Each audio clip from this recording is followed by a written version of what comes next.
കേരളത്തിലെ ഏറ്റവും പ്രധാനപ്പെട്ട ചർച്ചാ വിഷയം ഇപ്പോൾ ദേവാലയ കൊള്ളയാണ്. വിശേഷിച്ച് ശബരിമലയിൽ സ്വർണ്ണക്കൊള്ള നടന്നിരിക്കുന്നു എന്ന വാർത്തയാണ് എല്ലാവരെയും പിടിച്ചുലച്ചിരിക്കുന്നത്. UDF ആദ്യം പ്രതിക്കൂട്ടിൽ നിർത്തിയത് ദേവസ്വം ബോർഡിൻ്റെ ചുമതല വഹിക്കുന്ന പാർട്ടിയെയും അതിൻ്റെ മന്ത്രിയെയുമാണ്. അത് സ്വാഭാവികമാണ്, അതിൽ അത്ഭുതത്തിന് അവകാശമില്ല. ഒരു പാട്ട് ആരോ എഴുതി കിട്ടിയ ഉടനെ തന്നെ അത് ഡൽഹിയിൽ നിന്ന് പ്രക്ഷേപണം ചെയ്യുന്ന രീതിയിലേക്ക് അവരധപ്പതിക്കുകയും ചെയ്ത് കാര്യങ്ങളൊന്നും അന്വേഷിച്ചില്ല.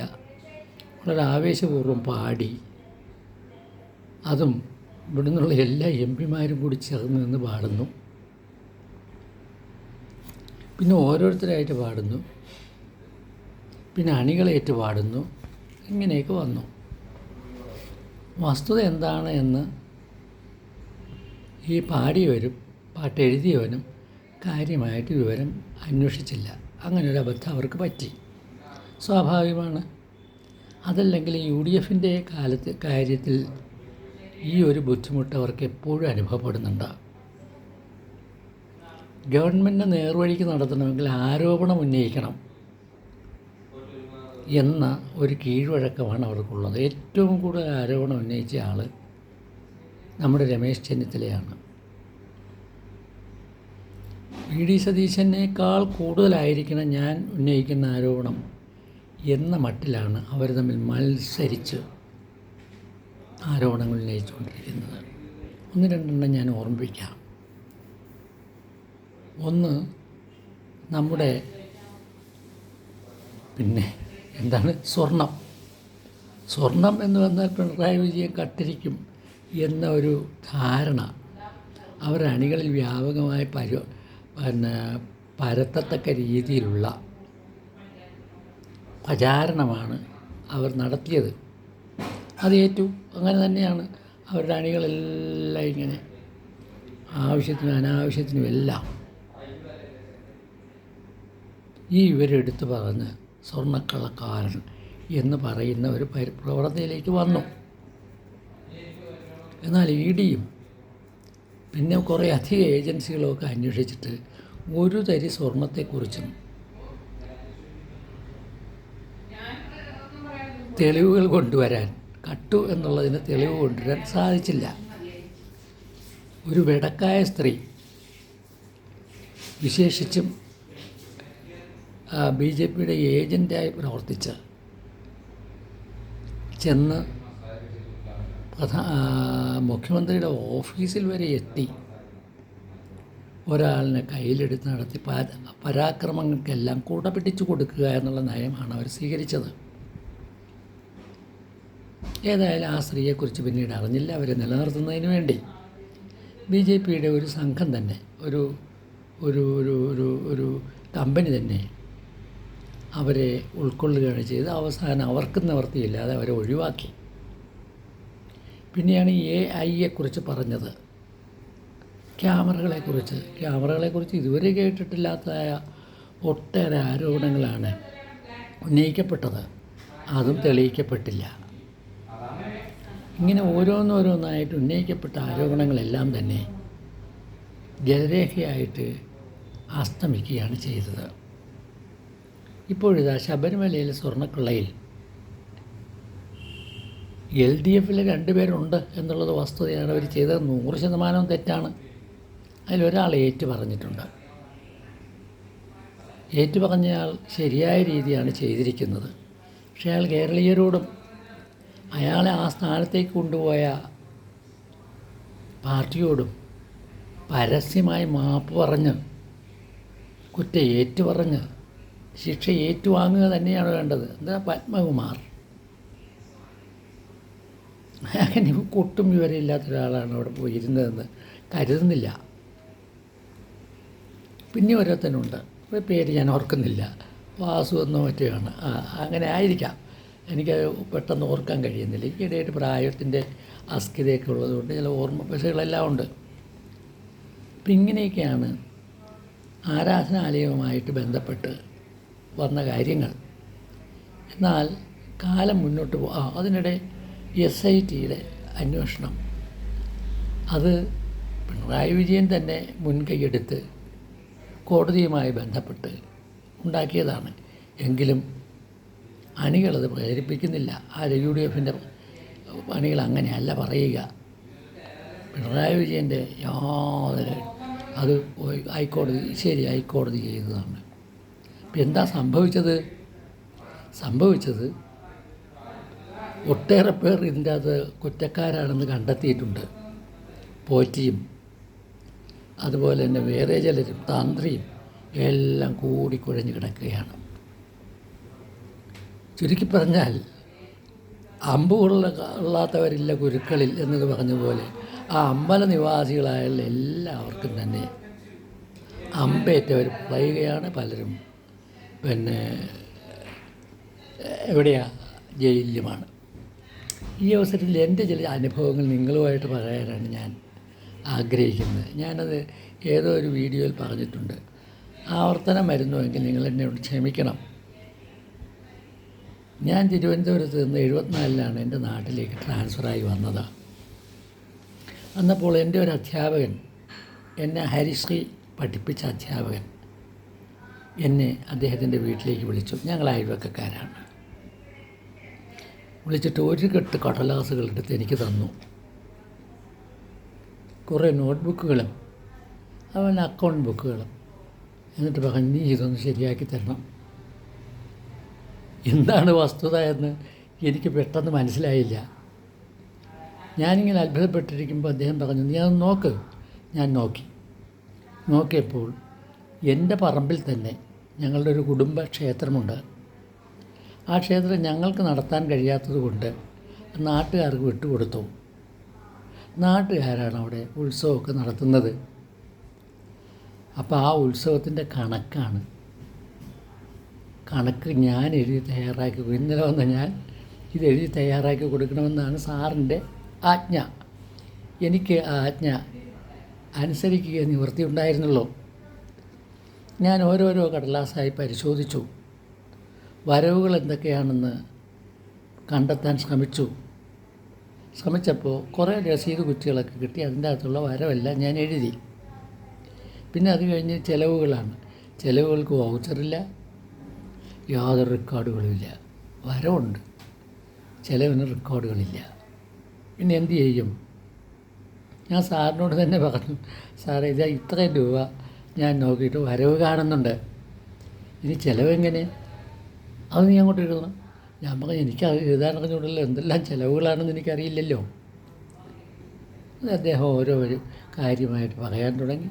ഞാനതെല്ലാം വൗച്ചറാക്കിയിട്ട് അത് വെച്ചിട്ടൊരു കണക്കെഴുതി തയ്യാറാക്കി.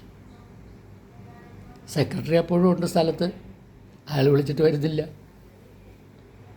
അപ്പോൾ ആൾ വന്നില്ല എന്ന് മാത്രമല്ല, അയാൾ കണക്ക് തയ്യാറാക്കുന്നതിന് സഹായിക്കാൻ പോലും തയ്യാറായില്ല. ചുരുക്കി പറഞ്ഞ ആ കണക്ക് കൊണ്ടുപോയി അവതരിപ്പിച്ചു. ജനങ്ങളെല്ലാം കൈയടിച്ചിട്ട് പോയി. എല്ലാം പാസ്സാക്കി അങ്ങ് കൊടുത്തു. ആർക്കും ഒരു ചോദ്യവുമില്ല, പിന്നെ വിശദീകരണവും ആവശ്യമില്ല. അതാണ് ഭക്തജനസംഘത്തിൻ്റെ പ്രത്യേകത. എൻ്റെ നാട്ടിലെ കാര്യമാണ് പറയുന്നത്, എല്ലായിടത്തും അങ്ങനെ ആയിരിക്കണമെന്നില്ല. അത് കഴിഞ്ഞ് ആ മീറ്റിംഗ് കൂടുകയാണ്. നിർഭാഗ്യവശാൽ എന്നെ തന്നെ സെക്രട്ടറിയായിട്ട് തിരഞ്ഞെടുത്തു. അതും ഈ സാറിൻ്റെ നിർബന്ധമാണ്. ഇതാണ് ഒരു വസ്തുത. ഇനി എൻ്റെ കുട്ടിക്കാലത്തെ ഒരു സംഭവമാണ് ഞാൻ പറയുന്നത്.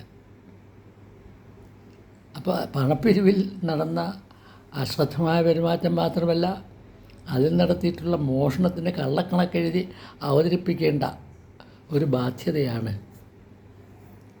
അവിടുത്തെ പ്രധാനിയായിട്ടുള്ളൊരു അധ്യാപകൻ വന്നു ചേർന്നത്. ഇനി എൻ്റെ കുട്ടിക്കാലത്തെ കാര്യമാണ് ഞാൻ പറയുന്നത്. ഞാൻ 6ാം ക്ലാസ്സിൽ പഠിച്ചിരുന്നപ്പോൾ എനിക്ക് അത്യാവശ്യമായിട്ട് ഇച്ചിരി പൈസ വേണ്ടി, വെറും 2 അണ അത്രേ ആവശ്യമുള്ളൂ. ഞാൻ വീട്ടിലൊക്കെ കരഞ്ഞു വിളിച്ച് പറഞ്ഞിട്ട് എനിക്ക് 2 അണ കിട്ടിയില്ല. ഞാൻ ഒട്ടും താമസിച്ചില്ല. ഞാൻ ഈ ആരാധനാലയത്തിലേക്ക് ചെന്നു. അതൊരു ഭജനമഠമാണ് കേട്ടോ. അത് ഈ പിന്നെ ശബരിമല കാലത്ത് അവിടെ എല്ലാ ദിവസവും ഭജന ഉണ്ടാവും. അതാണാണെങ്കിൽ പിന്നെ ഷഷ്ഠി പൂജയുണ്ടാവും. അപ്പോൾ ആ അമ്പലത്തിൻ്റെ വാതുക്കൽ ഒരു പിന്നെ മൊന്ത, അതിൻ്റെ പുറത്തൊരു ചുവന്ന തുണി കെട്ടി വെച്ചിട്ടുണ്ട്. അതിലൊരു ചെറിയ വിടവ് ഇട്ടിട്ടുണ്ട്. അതിൻ്റെ അകത്തുകൂടിയാണ് ആളുകൾ പൈസ ഇടേണ്ടത്. കാണിക്ക ഇടുക എന്ന് പറയും. അപ്പോൾ കാണിക്ക ഇടുന്നു. കാണിക്ക ഇട്ടപ്പോൾ എന്ത് സംഭവിച്ചു? അതിൻ്റെ അകത്ത് കിടക്കുകയാണ്. ഞാൻ വിചാരിച്ചു ഒരുപാട് പൈസ ഉണ്ടാവുമെന്ന്. ഞാൻ തുറന്ന് നോക്കി, എനിക്ക് 2 എണ്ണയല്ലേ വേണ്ടു. ഞാൻ തുറന്ന് അതിൻ്റെ അകത്തുനിന്ന് ഒരു മഞ്ഞ 2 എണ്ണ എടുത്തു. എന്നിട്ട് ഭദ്രമായിട്ട് കെട്ടിവെച്ചു. ഇന്ന് വരെ എനിക്ക് അതുകൊണ്ട് എന്തെങ്കിലും ബുദ്ധിമുട്ടുണ്ടായിട്ടില്ല. എനിക്ക് പൈസ കിട്ടിയപ്പോൾ ഞാൻ എന്ത് ചെയ്തു? ഞാൻ ആ മഞ്ഞ 2 തന്നെ അതിൻ്റെ അകത്ത് കൊണ്ട് നിക്ഷേപിക്കുകയും ചെയ്തു. ഞാൻ പറഞ്ഞു വന്നത് എന്താണ്? ഈശ്വരന്മാർക്ക് ഈ നമ്മൾ കൊടുക്കുന്ന വഴിപാടിലോ കാണിക്കയിലോ ഒന്നും ഒരു താല്പര്യവുമില്ല. അത് മോഷ്ടിച്ചാലോ അവർ ചോദിക്കാനും പോകുന്നില്ല. അതിൻ്റെ പേരിൽ എന്തെങ്കിലും കുഴപ്പമുണ്ടാകുമെന്ന് ഞാൻ ഒട്ടും വിശ്വസിക്കുന്നതുമില്ല. ഇനി അടുത്ത വേറൊരു കാര്യമാണ്. ഞാൻ 2001-2006 സഹോ KR ഗൗരിയമ്മയുടെ അഡീഷണൽ പ്രൈവറ്റ് സെക്രട്ടറി ആയിരുന്നു. അപ്പോൾ എനിക്ക് 208 നമ്പർ മുറിയാണ് പിന്നെ സെക്രട്ടേറിയറ്റിൽ അനുവദിച്ചിട്ടുള്ളത്. അത് ഗൗരിയമ്മയുടെ ഓഫീസിനോട് ചേർന്നാണ്. ഞാൻ അതിൽ എൻ്റെ ജോലിയിൽ വ്യാപൃതനായിരിക്കുമ്പോൾ ഇതാ എൻ്റെ വാതിക്കലൊരു മുട്ട് കേൾക്കുന്നു. ഞാൻ കയറി വരാൻ പറഞ്ഞപ്പോൾ വരികയാണ് ഞങ്ങളുടെ നാട്ടിലെ ഇതേ അമ്പലത്തിൻ്റെ സെക്രട്ടറി. അപ്പോൾ ഞാൻ ചോദിച്ചു എന്താണ് ആവശ്യം? അപ്പോൾ അദ്ദേഹം പറഞ്ഞു, സ്ഥലം വാങ്ങിക്കാൻ പോവുകയാണ്. ശരിയാണ്, ഞങ്ങൾ നാട്ടുകാർക്ക് ഏൽപ്പിച്ചു കൊടുത്തല്ലോ. അപ്പോൾ നേരിട്ട് കൊടുത്തപ്പോൾ ഇവർ ഉത്സവമൊക്കെ നടത്തുന്നുണ്ടെങ്കിലും സത്യത്തിൽ സ്ഥലമില്ല. അപ്പോൾ സ്ഥലം പുതിയത് വാങ്ങിച്ച് അങ്ങോട്ടേക്ക് മാറുന്നുള്ള തത്രപ്പാടിലാണ് നാട്ടുകാർ. ഞാൻ ചോദിച്ചു എന്താ ചെയ്യേണ്ടത്? ഞാനോർത്ത് എന്നോട് എന്തെങ്കിലും സംഭാവന ചോദിക്കാൻ വന്നാൽ ഞാൻ സന്തോഷപൂർവ്വം കൊടുക്കാമെന്നും തീരുമാനിച്ചു, മനസ്സിൽ കരുതി. പക്ഷെ അതല്ല അദ്ദേഹത്തിൻ്റെ ആവശ്യം. അദ്ദേഹത്തിന് 4-5 ലക്ഷം രൂപ വേണം. അത് KR ഗൗരിയമ്മ ആരോടെങ്കിലും പറഞ്ഞ് വാങ്ങിച്ചു കൊടുക്കണം. ഇതാണ് അദ്ദേഹത്തിൻ്റെ ഉദ്ദേശ്യം. ഞാൻ പറഞ്ഞ് നിങ്ങൾ തന്നെ ഗൗരിയമ്മയോട് പറയുമോ? പറയാം. അപ്പം ഞാൻ നിങ്ങളിവിടെ ഇരിക്കുന്നത് ഞാൻ എൻ്റെ മുറിയിൽ അദ്ദേഹത്തെ ഇരുത്തി ഒരു ചായയൊക്കെ വരുത്തി കൊടുത്തിട്ട് ഞാൻ ഗൗരിയമ്മ എടുത്ത് എന്നിട്ട് പറഞ്ഞു. അപ്പോൾ ഗൗരിയമ്മ എന്ന് നോക്കിയിട്ട് എടാ നിന്നെ ഇവിടെ ഇരുത്തിയ കുഴപ്പമായല്ലോ, നാട്ടിലുള്ള എല്ലാ അമ്പലക്കാരെയും നീ ഇങ്ങോട്ട് വിളിച്ച് വരുത്താൻ പോവുകയാണോ? ഇനി എനിക്ക് ഇവിടെ ഇരിക്കപ്പുറത്തി ഉണ്ടാകില്ല. ഏതായാലും ഒരു കാര്യം ചെയ്യും, അദ്ദേഹത്തെ ഇങ്ങോട്ട് വിളിക്കും. ഞാൻ അദ്ദേഹത്തെ വിളിച്ച് സഖാവിന് മുമ്പ് ഹാജരാക്കി. എന്താടോ ആവശ്യം?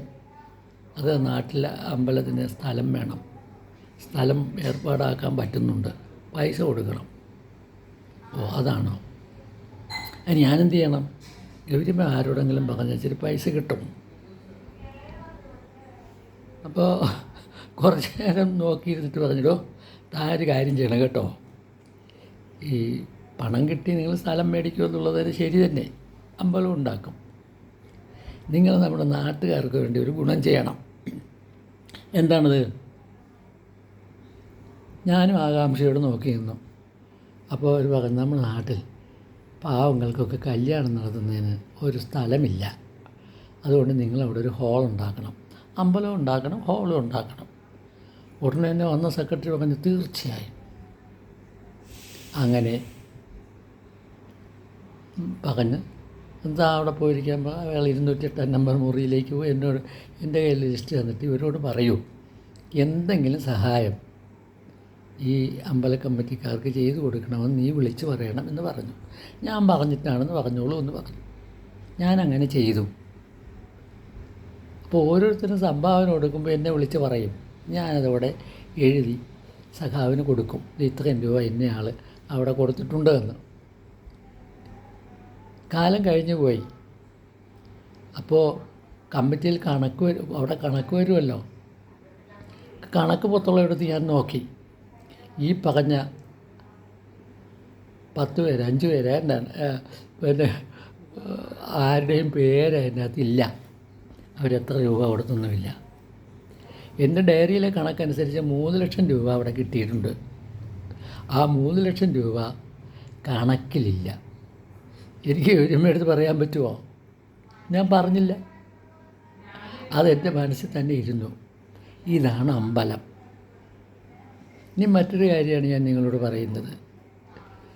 ഇത് എൻ്റെ അനുഭവമാണ് ഞാൻ പറയുന്നത്. നിങ്ങൾ അവിശ്വസിക്കണമെന്നില്ല. ഞാൻ 100% സത്യസന്ധമായി സാക്ഷ്യപ്പെടുത്തുന്നു. ഇതാണ് ഒരു രീതി. മറ്റൊന്ന്, എൻ്റെ നാട്ടിൽ അടുത്ത കരയിൽ, അടുത്ത പഞ്ചായത്തിൽ അറിയപ്പെടുന്നൊരു ക്ഷേത്രമുണ്ട്. അത് കണ്ടമംഗലം ക്ഷേത്രമാണ്. എൻ്റെ മകളെ അവിടെയാണ് വിവാഹം കഴിച്ച് അയച്ചിരിക്കുന്നത്, ആ കടക്കരപ്പള്ളി പഞ്ചായത്തിൽ. ഈ ക്ഷേത്രത്തിൻ്റെ നേരെ തെക്കിയതാണ് അവളുടെ വീട്. ഒരു ദിവസം ഞാൻ അവിടെ ഇരിക്കുമ്പോൾ ഒരു നോട്ടീസ് എനിക്ക് കിട്ടി. ആ നോട്ടീസിൽ പറയുന്നു, സെക്രട്ടറി ആയിരുന്നയാൾ 3 ലക്ഷം രൂപ മോഷ്ടിച്ച് പോയിരിക്കുന്നു. ഒറ്റയാളുടെ നോട്ടീസാണ്. ഞാൻ അന്വേഷിക്കാൻ തന്നെ തീരുമാനിച്ചു. അന്വേഷിച്ചപ്പോൾ ശരിയാണ്, അയാൾ കൊണ്ടുപോയി. ഇനിയിപ്പോൾ എന്ത് ചെയ്യാൻ പറ്റും? ഒന്നും ചെയ്യാൻ പറ്റുകയില്ല. ഇതുവരെ ആ പുള്ളിയുടെ പേരിൽ യാതൊരു നടപടി എടുത്തിട്ടില്ല. അയാൾ ആ സ്ഥാനമൊക്കെ രാജിവെച്ച് പോയി. അയാൾ സുഖമായിട്ട് കഴിയുന്നു. വേറെ കമ്മിറ്റി വരുന്നു. അതങ്ങനെ. അപ്പോൾ ഒരു വളരെ മിടുക്കനായ മറ്റൊരു സെക്രട്ടറി വന്നിട്ട് ചെയ്തത് എന്താണെന്നറിയുമോ നിങ്ങൾക്ക്? അദ്ദേഹം എഫിഷ്യൻ്റായിട്ടുള്ള ആളാണ്. സംഘാടനത്തിൽ മികവ് പുലർത്തിയ ഒരാൾ. അദ്ദേഹം വന്നിട്ട് ചെയ്തതെന്ന് വെച്ചാൽ അമ്പലപ്പറമ്പിൽ തന്നെ, അതായത് അവിടുത്തെ അമ്പലത്തോട് ചേർന്ന് നിൽക്കുന്ന സ്ഥലത്ത് തന്നെ ഒരു ചെറിയ കെട്ടിടം ഉണ്ടാക്കിയിട്ട് സ്വന്തം ഒരു കച്ചവട സ്ഥാപനം അവിടെ തുടങ്ങി. എങ്ങനെയുണ്ട്? സെക്രട്ടറിയുടേതല്ലേ. സെക്രട്ടറി അതിൻ്റെ അകത്തൊരു കച്ചവട സ്ഥാപനം വെച്ചാൽ ആർക്കെങ്കിലും എതിർക്കാൻ പറ്റുമോ? ഇന്നും അതവിടെ നിൽക്കുകയാണ്. ഇതാണ് അമ്പലക്കൊള്ള എന്ന് പറയുന്നത്. ഈ അമ്പലത്തിൽ വന്ന് മോഷ്ടിക്കാനുള്ള എല്ലാ സൗകര്യം ഇവിടങ്ങളിലുണ്ട് എന്നുള്ളതാണ് വസ്തുത.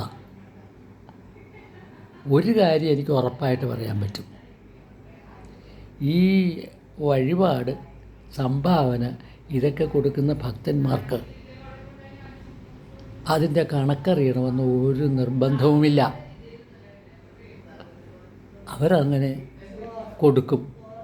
ഭഗവാന് കൊടുത്തതല്ലേ എന്ന് വിചാരിക്കും. കണക്ക് എന്തിന് ചോദിക്കണം എന്നും വിചാരിക്കും. ഒരു കാര്യം കൂടി പറഞ്ഞ്, എനിക്കിങ്ങനെ പറയാൻ ഒരുപാട് കാര്യമുള്ളൂ കേട്ടോ. എങ്കിലും ഞാൻ ഒരു കാര്യം കൂടി പറഞ്ഞ് ഞാൻ അവസാനിപ്പിക്കാം. നമ്മൾ നേരത്തെ പറഞ്ഞ അമ്പലം ഉണ്ടല്ലോ, അവിടെ ക്ഷേത്രം പണിയുകയാണ്. 1 കോടി രൂപയാണ് എൻ്റെ ബഡ്ജറ്റ്. അതായത് ഭഗവാൻ ഇരിക്കാനുള്ള അമ്പലം പണിയുന്നതിന് 1 കോടി രൂപയാണ് ബഡ്ജറ്റുള്ളത്. ഞങ്ങൾ ആകെ 200 250, കൃത്യമായിട്ട് എനിക്കറിയില്ല കേട്ടോ എത്ര വീടുണ്ടെന്ന്, 250 വീടോ മറ്റുമുണ്ട്. SNDPയുടേതാണ് അമ്പലം. ഞാൻ നേരത്തെ പറഞ്ഞല്ലോ SNDPക്ക് വിട്ടുകൊടുത്തതാണെന്ന്. അപ്പോൾ ആ SNDP പിരിക്ക് നടത്തുന്നത് എത്രയാണ്? ഒരു വീടിന് 50,000 രൂപ, 1.5 ലക്ഷം രൂപ. 1.5 ലക്ഷം രൂപ വെച്ച് കണ്ണിൽ ചോരായില്ലാതെ എല്ലാ ആഴ്ചയിലും ചെല്ലുകയാണ്. ചെന്ന് വാങ്ങിച്ചുകൊണ്ട് പോയിരിക്കുകയാണ്. ഗഡുക്കളായിട്ട് പിരിച്ചുകൊണ്ടിരിക്കുകയാണ്. ഇതേ അമ്പലത്തിൻ്റെ ചുറ്റും 3 പേർക്ക് വീടില്ല. അവർ ലൈഫ് പദ്ധതിയിൽ അപേക്ഷിച്ച് കാത്തിരിക്കുകയാണ്. അവർക്ക് വേണ്ടി ഒരു സഹായം ചെയ്യാൻ ഈ അമ്പലം മുന്നോട്ട് വരുന്നില്ല. അതല്ലെങ്കിൽ ഒരു അമ്പലവും അങ്ങനെ ചെയ്യുന്നില്ല എന്നുള്ളതാണ്. ഈയിടെയായിട്ട് ചില ക്ഷേത്രങ്ങളിലെല്ലാം കൃത്യമായിട്ടുള്ള ചില